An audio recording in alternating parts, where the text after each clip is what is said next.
Et pour revenir sur cette décision du Conseil de sécurité de l'ONU, nous sommes avec Ali Larkichi, doyen de l'Institut des sciences politiques, juridiques et sociales de l'Université Moundiapolis. Il est en direct de Casablanca avec nous.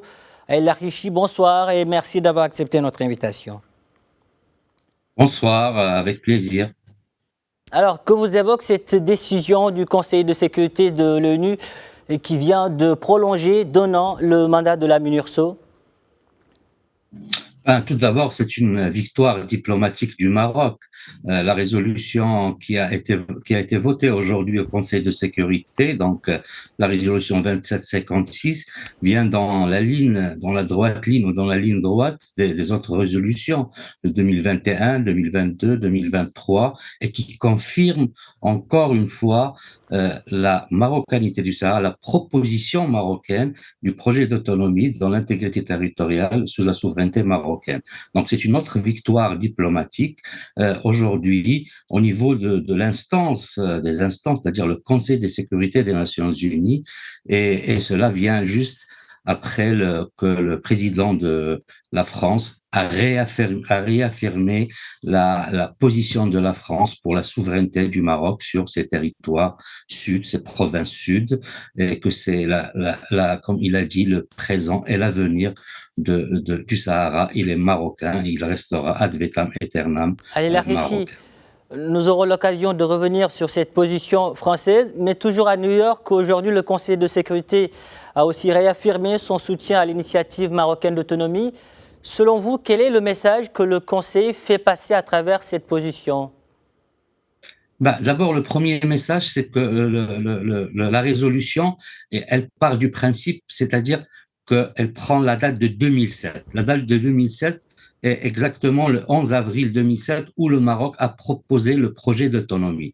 Donc, tout ce qui est antérieur à 2007 n'est pas pris en considération.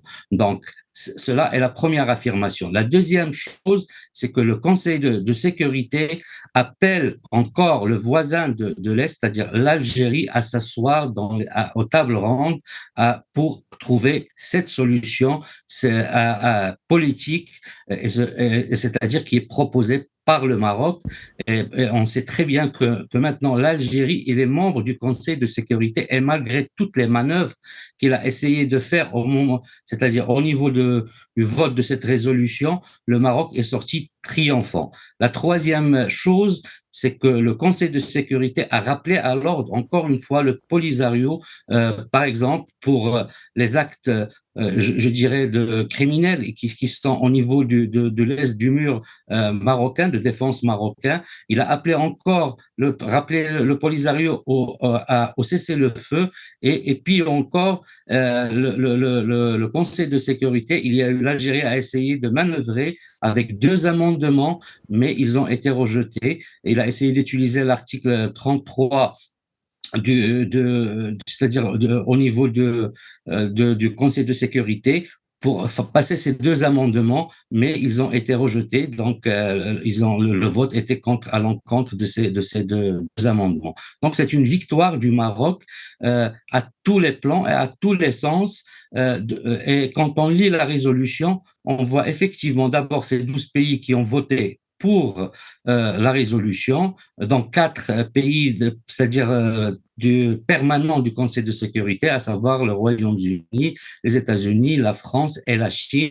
Il y a eu 2 abstentions, celle de la Russie et du Mozambique. Et paradoxalement, l'Algérie n'a pas voté. Donc, il ne s'est ni abstenu, elle n'a pas voté ni contre ni pour. Donc, on voit la victoire encore du Maroc. Donc, la résolution aujourd'hui 2756 vient encore une fois confirmer la proposition marocaine qui s'inscrit dans la légitimité aujourd'hui et de la véracité de la question marocaine, de la marocanité du Sahara. En tout cas, Nicolas de Rivière, qui est le représentant permanent de la France aux Nations Unies, a réitéré la position de Paris sur le Sahara marocain. Justement, pour Paris, le présent et l'avenir du Sahara est sous la souveraineté marocaine. Nicolas de Rivière, que nous écoutons.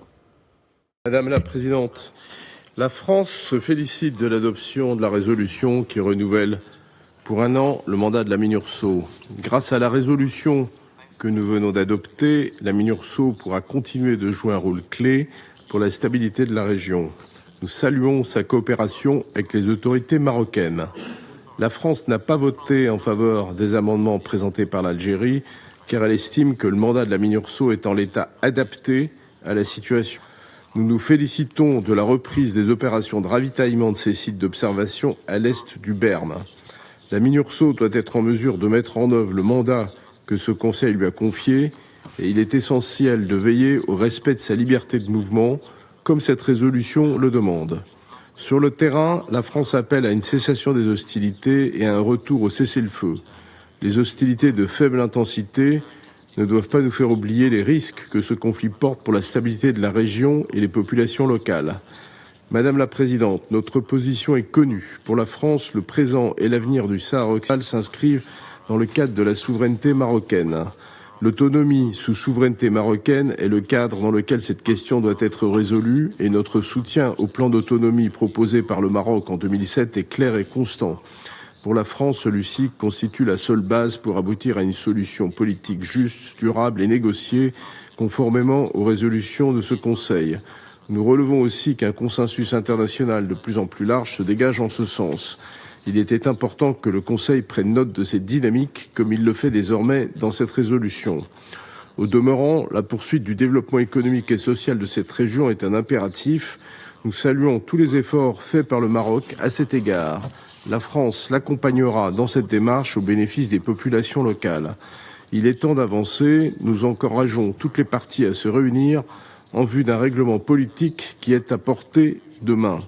La France soutient les efforts de l'envoyé personnel Staffan de Mistura en vue de la relance des discussions dans le format des tables rondes et nous reconnaissons l'engagement du Maroc dans ce sens.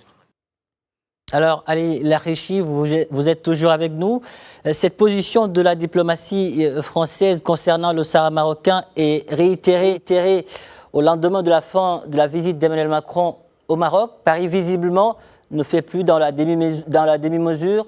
La France est, diplomatiquement parlant, aux côtés du Maroc et de son Sahara. Tout à fait. Donc, c'est l'action qui rejoint la parole. Il y avait la lettre d'abord adressée par M. Macron à Sa Majesté le Roi, Mohamed VI. Il y a eu, après la visite, le discours du président Macron au niveau du Parlement, de l'Assemblée nationale, du Parlement marocain, où il a réitéré, c'est-à-dire le soutien de la France et que le Sahara, que ce soit le présent et l'avenir, il est marocain. Et maintenant, au niveau du Conseil de sécurité, donc le représentant de la France réitère encore une fois. Donc, c'est un soutien diplomatique sans équivoque et qui est clair. Et il parle aussi de la dynamique internationale qui s'inscrit avec le Maroc dans la solution proposée par le Maroc. Et là, le constat, il est assez clair. Nous voyons que les puissances aujourd'hui internationales, les pays, la majorité des pays en Europe soutiennent le Maroc.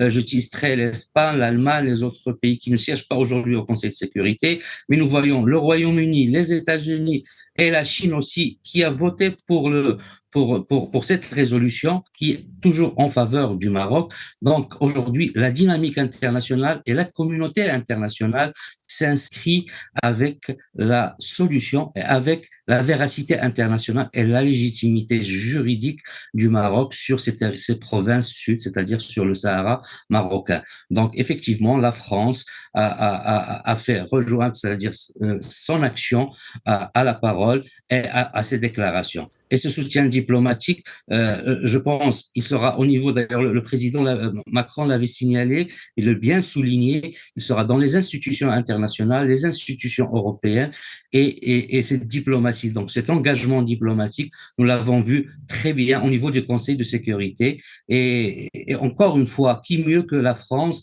qui connaît l'histoire de cette région, qui connaît les cartes de cette région et qui connaît que le Sahara a été et demeurera toujours marocain.